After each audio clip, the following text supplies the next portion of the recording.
Каналыма қош келдіңіздер. Бүгін сіздермен профитроли жасаймыз. Крем чизбен ортасында. Өте нәзік болып шығады. Жасап көрейік. Ең алдымен газға суымызды қоямыз. Оған сары майды қосып, сары майымызды ертіп аламыз жақсылап. Одан кейін оған ұнымызды қосамыз. Үздіксіз араластырамыз.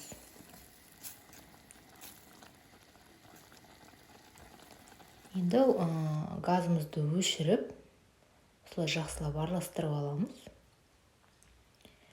Яғни ұнға сіңу керек. Болды, енді түсіріп алып, кішкене суытамыз. Аздап суығанша 4 жұмыртқамызды алып, оны жақсылап араластырамыз. Одан кейін осы қамырымызға енді аз-аздан жұмыртқамызды салып араластырамыз. Жақсылап сіңіп біркелкі масса болу керек.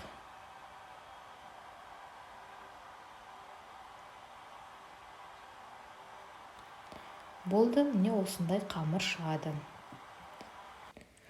Енді оны пергамент қағазынан бір қасықтан орналастырып шығамыз, арасын кішкене қалдырып. Одан кейін оны қыздар духовкада пісіргенде ең алдымен 180 градуста 15 минут пісіреміз. Одан кейін температураны 150-ге дейін азайтамыз да тағы да 15 минут пісіреміз. Енді ол дайын болғанша кремін дайындаймыз. Сливкиді алып 30%-тік оны алдымен миксерлеп аламыз кішкене.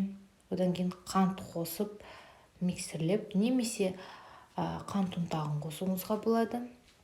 Осылай кішкене аздап қоюланғанша миксерлейміз. Одан кейін оған творожный сыр қосамыз. Жақсылап миксерлеп, біркелкі масса болғанша араластырамыз. Болды, креміміз дайын. Енді міне піскен профитролімізді алып, оның түбінен кішкене ғана тесік жасап, оған жаңағы кондитерский қапшығы арқылы кремімізді салып шығамыз бәріне. Болды, дайын. Ас болсын.